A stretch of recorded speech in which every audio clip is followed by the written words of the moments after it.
Well, Sky's economics editor Ed Conway is alongside me. Nobody would deny, would they, in the wake of those amazing unemployment figures, Ed, and the general growth forecasts that are swirling around, not least from the IMF, who've revised things dramatically recently, that the economy's doing well. But we have this raging and ongoing debate, which the opposition have been, to a degree, leading, on the cost of living and whether people's earnings are doing very much.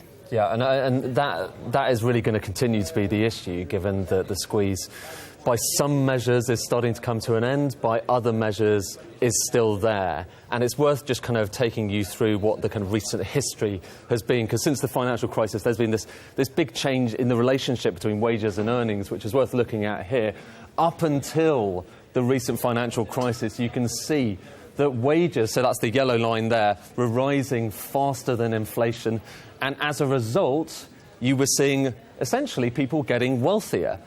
And then since the financial crisis, this effectively is inflation going up faster than wages, which means that people have been getting less well off.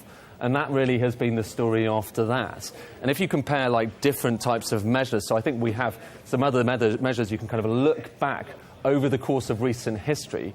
You can see here what's going on here. This is wages and inflation. But just look at what's happened to energy prices. Wow. They have gone up by 154%, while you've got wages and inflation just down at the level up by 33%. Let's look at transport costs, because they're up quite sharply as well, and education at the same time. Now, the slightly lower one here, transport, up by 48%, but just look at how far inflation has gone up over that period of time. Remember here, we're looking at kind of cumulative increases in the costs over that period. But there is some good news. I mean, some costs have actually gone down. I think the next chart we can show you does actually show that, if we can bring that on. Clothing has got cheaper. Yeah. And this is one of the stories of the last decade, isn't it? One of the ties into what David Cameron was talking about, globalisation. Exactly, it's globalisation. It's the fact that a lot of imports from China come across. But the problem is that food has got more expensive. And really, the big story here is that life, for many people, in terms of your day-to-day items that you spend money on, think about it, energy, think about food, and so on and so forth. They have got more expensive. The incidental things you buy every now and then, clothing, television, audio-visual, that has got cheaper, and it's got better at the same time. But you don't notice it as much because you're not spending as much cash on it.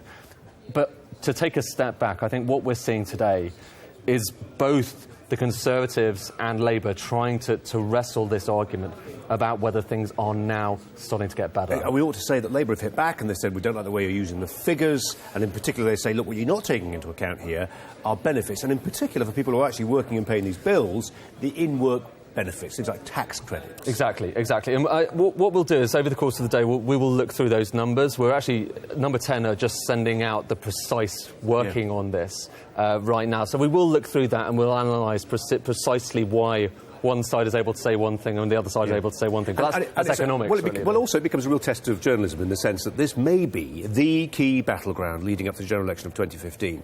You know, clearly Labour's shifted that battleground because it realised that Plan A, Plan B of the economy wasn't necessarily working for them.